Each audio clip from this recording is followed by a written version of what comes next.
I'm Karen from Mindset Equestrian.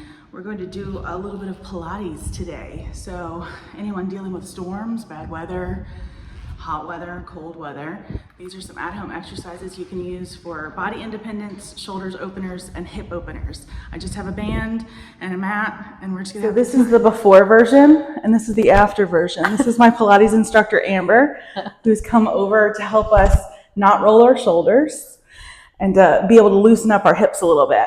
She's a guru at it. Everybody, Yay. Welcome Amber. Hi. So yes, just like Karen mentioned, my name is Amber. We are going to go through a little bit of opening through the chest, bringing some awareness to the shoulders, and then also bringing some awareness towards the hip girdle as well. So I have a couple of props, and we can always use some things in variously. So the ball might be used as like a pillow at home, or the bar might be used as like a chair at home rather than the bar or the kitchen counter or something. You can always, again, use things in variously for. I also have some resistance bands here. We may or may not get to them. And then we also have some dumbbells here, which again, you can use like a water bottle or something. Again, something that's accessible at home. I feel like ever since COVID, I've had more access to, okay, use this prop, but use this as like a pillow at home. But nonetheless, if you have questions, you can always reach out to Karen, and then Karen can reach out to me as far as like props goes. So hi everybody, we are gonna go into your pelvic rocks. We're gonna lay all the way on down. We're just gonna do this once. Roll all the way on down. And then I want you to go ahead, rest your head, neck, and shoulders onto your mat. Find your palms to rest down by your hips onto your mat. Now, when you find those palms to press down on towards those mats, I want you to really press them. Now, if you're finding your arms to be as strong as possible, relax the fingertips as much as possible. Press the whole entire palm down. Notice that you started to broaden through your collarbones. Let's just do that again. Your shoulders are rounded, hands are light, and then blow air out of that straw. Press the palms down. You opened up your shoulders. Try to keep your ribs knit together. Inhale, hands release, light. Exhale, broaden through the shoulders, knit the ribs together. Let's do that 2 more times. Inhale, exhale. Inhale, exhale. Press the palms down. Keep the shoulders broad at the collarbones and hold on to that sensation. Now let's bring awareness towards your pelvis. I want you, oops, that was loud. I want you to think that you have an open face bowl on top of your pelvis. It's just resting, almost like you could dump cereal onto your pelvis in your bowl right now. And then put an imaginary marble in that bowl. Now, I want you to think of your pelvis being that open side of your bowl. I want you to pull your pelvis towards you. Your pubic symphysis pulls towards your face. Notice how my low back, I'm going to keep my arms towards the sky so you can see the space between my low back. And then I'm pulling my spine in. I'm imprinting my spine. Now, I want you to inhale, push your pubic symphysis, that pubic bone, towards the opposite end of the room, and I want you to push your marble down. Notice that I created space in my low back. I could reach my hand underneath my low back. Now again, exhale. Pull your marble towards you. Your belly button goes back towards your spine. Inhale. Create space in your low back. Exhale. No space in your low back. So I'm just giving you a couple of ideas of what's happening to give you more of a representation physically or maybe visually. Maybe it works for you, maybe it doesn't. Now the next time that you have no space in your low back, we're going to press through our feet. Start to lead through your pubic symphysis up towards the sky, 1 vertebrae at a time, and you're going to lift in towards your shoulder bridge. I would advise keeping the hands down so that you can broaden through those shoulder blades. It's almost like you're stamping your shoulder blades like stickers down or like a true stamp, and then lower down 1 vertebrae at a time. Think of your spine as a string of pearls. Let's revisit that pelvic rock. Push your pelvis away, create space. Pull your pelvis in, exhale. lift up your tailbone, lift up your low back, your middle back, your upper back. And then again, same thing. Middle, lower, your bum, and then create that space into your low back again. Good, let's do it again. One more time. Lift, one vertebrae at a time, and then pause. Now, to add more idea of what to do and make sure that you're in proper alignment, are your hips like headlights again towards the sky? Are your thighs reaching in alignment, in a parallel line? Are your thighs going outwards? Did you drop your hips? Or are you keeping your knees again inwards, getting in towards your glute? Good.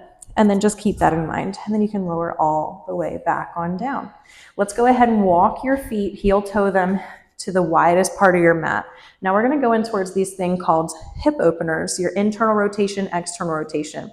Now let's pull your pubic symphysis back towards your spine. Hold on to that. Don't move it. Notice that your core is nice and strong. Find your hands to go on top of your tummy right now, and then press your hands down. Notice that your core is engaged. You're not just pressing down and feeling that your tummy is soft. So again, exhale, pull it in, feel your core turn on. Hands could press down onto that tummy. I could almost stand on top of your tummy if that helps you. Now, again, don't move your pelvis. Think of your right hip, your left hip, and then your tailbone stays down onto your mat. Find the knees to knock together. It's almost like you're about to do the potty dance. Actually, let's flex the toes back towards your face so you're on your heels. Knees are together. And then knees go wide. Notice that your outer hips turned on. Knees come together. Inhale, knees can go wide. You can really honestly take your breath in any direction for this one, whatever one you feel most connected with. Knees out, knees in. Now I'm squeezing my glutes purposefully here so I can get a little bit extra added benefit. I'm already shaking. Knees out, knees in, knees out, knees come in, pause. Keep the toes pulling back toward your face, especially the pinky toes. Are your palms still pressing on towards your mat? Are your collarbones broad? Now, let's keep the core nice and strong. I could stand on top of your tummy. Lift the hips towards the sky. Lower the hips. Lift, lower. Notice that you're enhancing your hamstrings because your inner thighs are now working. Pretend that you have $1 million bill between your knees. Lift and lower. Last two. Last one, keep the hips lifted. Now we're gonna keep the hips like headlights now lifted, suspended off of your mat. Palms are still pressing. We're gonna find those knees out again, knees in, knees out, knees in. Again, take your breath however it feels best here. We're gonna meet with those knees out with the hips lifted continually without them dropping. In 2. And 1, knees go out, pause and hold. Now from here, lower the bum down, tap, and lift again. We're just gonna go for 5 here. 4, remember those knees are actively pressing backwards. 3, 2, 1, lift, press the knees back. Back, similar to our footwork, our standing squats. 3, 2, and 1. Lower the hips down, and then go ahead and find the knees to come, or the feet to come inwards. Find the right ankle over top of the left knee. Find a figure 4 stretch. You can coddle those hips side to side, or you can come in and come into a deeper stretch here. You and can. Then, what's up? You can. You have the band around your knees still. And then you can switch sides. And again, you can coddle those hips side to side. So as far as starting off with your warm-up, you can start with your feet hips distance apart. I like to have my hands, palms pressing backwards, so kind of like the carriage, if you will, and then pull your shoulders down and back. Pull your ribs in. Pretend that you have a straw at your mouth, so take a big inhale in through the nose. And then exhale, blow air out of that straw. Feel the ribs connect. Let's keep on connecting with that breath just to start so you can get the shoulders down and back Get the mind-body awareness with the torso. So again, big inhale through the nose. Exhale, blow air out of that straw. Ribs draw together. Keep that connection. Big inhale. Exhale.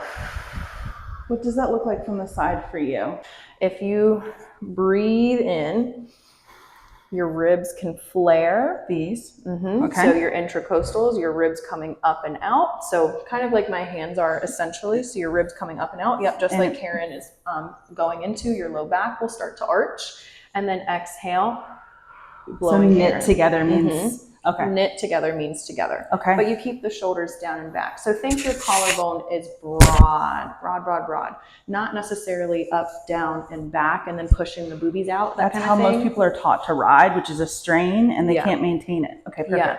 So we want to find the collarbones again broad. So now that we have the rib engagement, now that we have the shoulders broad, we're going to start to add in that squat. So think how strong, how connected can you keep your torso? Palms are going to press back. We're going to go into a little chest expansion. Feet are hips distance apart and parallel. Inhale, arms reach out, lower down. And then press the palms back, stand tall. So I'll give you that lateral view while Karen gives you the anterior view. Arms reach out, pause. Now notice that my ribs aren't flaring. I have a nice long spine from my tailbone to the top of the shoulders to the top of my head. I'm not dropping my head, I'm not rounding forward. My shoulders are still broad, but they're connected at the back. Think that you're pinching a $100 bill and then stand tall. Good. Again, lower down and press. We'll do about 10 of these in rotation.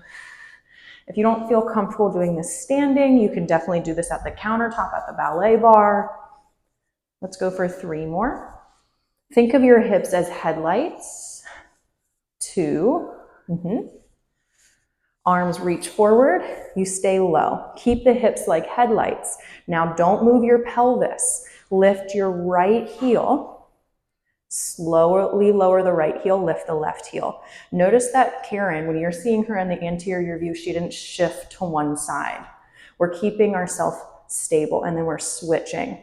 And you can take this a little bit faster once you feel like you start to master it. You can switch both heels at the same time.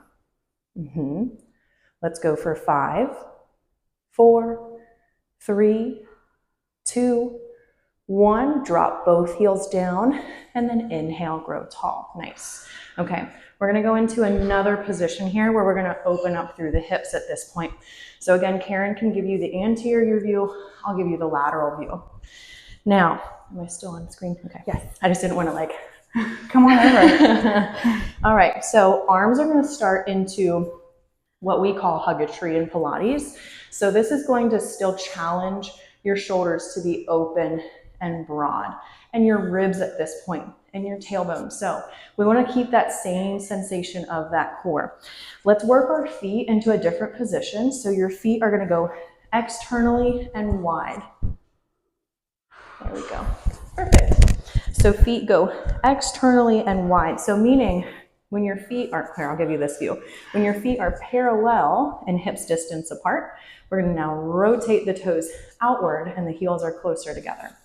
Now, again, we're going to pull our pelvis in, which I didn't really teach you just yet. We'll do that more on the mat later, but exhale, pull the tailbone in, blow air out of your straw, knit the ribs together, find your arms to open, keep the shoulder blades pinching at the backside like you're holding a $100 bill. Now lower down, hands are going to come together, pause. Now keep yourself slightly hinged forward through your hips, just a touch, and then keep the knees pressing backwards. I know a lot going on here. And then inhale, you grow tall and you stand as tall as you can. Now exhale, hinge slightly forward, knees are still pressing backwards and open up. Good, we just follow suit with this. This one is gonna feel pretty similar to the last movement that you just did after we complete those 10 reps. What does knees press backwards? What's another way to explain that? A lot of people want to go over and forward and get loose. Is that, so you're saying push the whole time? So when you're lowering down, you keep on moving. So think of someone's hand, just like I'm doing with Karen. I'm pressing my hand into her knee to push her knee forward, but she wants to resist that motion. She's working her outer hip and her knee is pressing actively in towards my hand backwards. That's going to target your back outer hip, that outer glute muscle. Which is where most women are super tight. You said you have tight hips. I have really tight hips. Yep. Interesting. Now we're going to lower down in towards that squat. Again, remember, we're slightly pushing our booty back. We're slightly tipping our body forward. This is called a hip hinge here. Knees are still actively pressing backwards. Hips are like headlights again. Lift the right heel. Good. And then switch. Again, now we kind of feel like we're maybe pros at this point. And let's just go ahead and keep on alternating the heels without dropping our hips side to side, like kind of like dancing poorly. We want to keep total control of this. Let's go for 4. Still maintaining those knees to press behind you. 3. And slow is key. Breath and slow. Same with riding. Last one, even out through both heels, drop both heels down. And if you want to get a little fancy with it, you can press those knees backwards again. Little pushes backwards. You'll notice in my view, you're seeing me push my knees actively backwards. That's the motion that you're really going to be feeling when you're lowering and lifting. Kind of like if you were about to pulse, you're now really feeling the outer hip work. And then we can stand tall. So we're going to come into a Z-sit formation. We're going to challenge your core, your obliques, and we're going to stay into this, again, Z-sit mermaid position. So we both have our right ankle hooking back behind us so we can see the outside of our right ankle, and we have the left ankle. We're looking down at the inside of the left ankle. Both of our hips are stacked and facing forward like headlights. Your belly button is facing forward in another term. Now, I'm going to use my little hand weights. Karen's going to use her purple band. I think you said something about having these on your Amazon storefront. Yes, that'll be on my Amazon storefront tonight. These are already on my Amazon storefront. Perfect. And then these are just 1 pound weights. So these will challenge more your arms. That will challenge more of your core. So I advise having maybe both, maybe not at the same time, or maybe at the same time. It kind of depends on what you're looking for. Now we're going to start with our arms into a hug a tree position. So we're going to have our elbows lifted, shoulders down, back and broad. Remember we talked about that earlier. Pull your ribs in, and then from here, I'm going to find my arms to stay exactly where they're at. I'm going to push my arms out in front of me and pull my hands back on in towards my chest. This is called a Palloff's press. So I like to inhale, reach my arms away from me, and exhale, pull back on in. Now, if you have that band, you're keeping total control over that band. And if you have dumbbells, you can maybe go a little bit heavier than 1 pound, but honestly, I'm feeling the burn right now. Karen's probably feeling the burn on her arms, her core. You're challenging your core with that band. Now, the next time that we pull the band towards our chest, we're going to exhale. Now, we're going to find our hands to lace together if they're not already. I wasn't. And then we're going to find the palms to face down. We're going to push the arms overhead. I like to exhale. I'm going to pull my ribs down and inhale, pull the hands slowly down. Exhale. Inhale. Exhale. Remember, you're blowing air out of that straw. Inhale. We're going to go 2 more. And if they don't have weights, they can do it without weights. If anything starts to strain in the shoulder, go to a smaller range of motion. So if you have shoulder issues, I honestly start to feel it here, but I can go the full range. And again, that's okay. Whichever one does work best for you. Okay. Now, pull the hands towards the chest. We're going to get into a little bit of torso twist this time. So elbows again are lifted. Shoulders are down. Pinch the shoulder blades at the backside. Keep a nice O shape of the body. Now we're going to take a big inhale, prepare it again. Exhale. Look over top of your left shoulder. Notice how we both kept our hands in alignment with our sternum, and we still are pulling those shoulders back. And then inhale, resist. Now I like to think of my exhale like I'm deflating my body, and I'm inhaling, inflating my body to come back through center. So again, you can do a couple of reps. I would say you can do anything for 30 seconds of time. You can do anything for 10 or so reps, just until you start to feel like a little bit of a burn. You're like, okay, that's enough. and then you can dial it back. All right, and then from here, we're gonna go ahead and take that band away. You can take the dumbbells away if you're holding onto hand weights. We're gonna come into a quick little stretch. Now, from here, find your left hand. So I'm still sitting onto my left hip. So if you're sitting on right hip, you'll do right hand, but left hand will go towards the top of your mat. Right arm comes up and over. Create space between your shoulders and your ears, and you can find that left elbow to bend. You can look down, keep your right hip down and grounded as much as you can, and stretch and reach your right fingertips away as best possible. Is it okay if the hip comes off the mat, the right hip? It's okay if the right hip does come off of the mat, but you really want to think stretch between your shoulder and your hip. Now I'm getting a stretch through my shoulder and my hip, but notice what happens through my torso. There's really nothing that happened and changed through my torso, but the more that I ground my right hip down, the more that I'm able to anchor my hip and stretch deeper through my shoulder, getting through my intracostals, my obliques, my lat even, my tricep might even get a little bit of love there. But the more that I push my right hip down, back, and then push my ribs towards that right side, the more I'm able to open up through a stretch. Now that's conducive of opening up into better breathing patterns, better breathing patterns for lateral breathing. So not only can we breathe in our belly, our diaphragm, so we never want to breathe in towards our heart, our chest, which is why a lot of us women might have some underdeveloped postural muscles into our deep low core. So we like to oftentimes breathe in towards your belly. Belly goes out and in. So think of your blowing air out of a straw and sucking air out of a straw when you're inhaling and exhaling. So again, that's diaphragmatic breathing.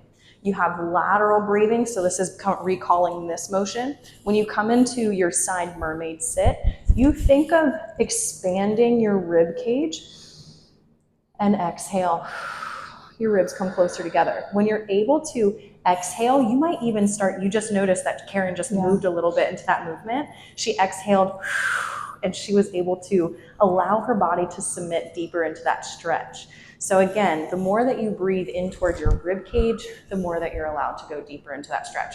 But you have other breathing patterns. You have anterior, pelvic, and then global breathing. Okay, so we're gonna go ahead and get into a little bit of side body movements here. So Karen is gonna have the ball underneath of her head, kind of like a pillow. And then I'm going to do a progression of the movement. So I'll talk about those when we get set up. So I'm gonna have my head in opposite direction. The leg movements are gonna remain the same. I have ankle weights around my ankles and Karen has a band around her knees. They can be used in variously. I personally like having the band around my knees for this one and then side lying into this position that Karen's in personally. And then you can progress up to me. So you can save this video for as long as you want and then you can recall back to it, which is awesome. So again, if you're new to Pilates or you're new to this engagement with especially your pelvis and learning about this engagement, this is prime time. If you're like, I don't really feel anything, I want to enhance my practice or I really want to challenge myself, you can come into a side lying position like myself. So if you are into this side lying position, no matter if you're in a side lying position like Karen, where you're laying down and your rib cage is supported, or you're side lying like me, you don't want the tendency to drop your ribs down, kind of like I am right now, where you're just kind of lackadaisically resting. You're putting all of your weight into your shoulder, which is not lovely. We want our core to be involved. Let's recall that straw at your mouth. So big inhale through the nose, exhale. Blow air out of that straw, ribs knit together. Hold on to that sensation. Stay lifted with your side body. You should be able to take your top hand, and reach that hand underneath of your bottom rib cage, especially if you're laying down. Now, if you're lifted into your side body like me, maybe grab a prop or something like a ball if you have a ball, and you can press it up against your ribs to kind of remind yourself and reinforce that idea that you're lifted. Now, top of the head is reaching towards that opposite side of the room. And then again, your side body lifted. Let's go ahead and extend your top leg out in front of you. Let's flex your toes back towards your face. Now, find your heel to go into alignment with your hip. So heel pushes into alignment with your hip. We're gonna start to lift that leg. Lift and lower. So we're gonna only do about 5 reps of each because this is a gradual series. We're gonna go for 3, 2, exhale, lift and hold.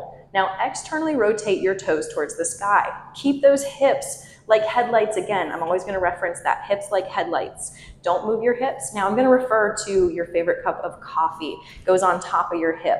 Don't spill your cup of coffee, otherwise you have lost all that goodness. Now tap the heel behind you, and we're gonna rainbow that foot in front of you. Tap the toe in front of you. Now, if we're noticing that we're rocking our weight onto your hip, your bottom hip, I want you to keep the weight equal into that bottom hip. That'll help you stabilize. So we're gonna tap and tap, tap and tap. We're gonna go into a march in 2 and 1. Parallel the foot, just like Karen did. She's gonna drag her knee up and push her heel away. So think of that leg dragging in alignment. Now you have 3 cups of coffee at this point. 1 on your hip, 1 on your knee, 1 on your ankle. Drive the leg away, but don't spill any of your coffee. Pull it in and away. Good. We're gonna go for 2. Is your side body still lifted? For 1, press that leg away. Now lift that leg up 2 inches. Good. Now little lifts. Up, up, up. 4, 3, 2, and that's about it for me. Nice. Okay. And then you can follow suit doing the same thing on the other side. So you can just restart this video. Again, just remember, some of the exercises that you do, you want to think of your pelvis being a bowl, and it has a really slippery marble into it. So notice that I was sinking backward. My marble would go back this way. Now, if I were to puff my chest out and push my tailbone forward, my belly button or my marble is going to push forward towards the opposite end of the room. Belly button, marble comes back.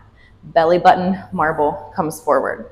So that'll kind of help you with pelvic rocks and things like that, or pelvic awareness. Thank you. You're welcome. And we'll do another follow-up video later. But we really appreciate Amber showing you the after version and the proper version, and then me showing you more of a realistic version.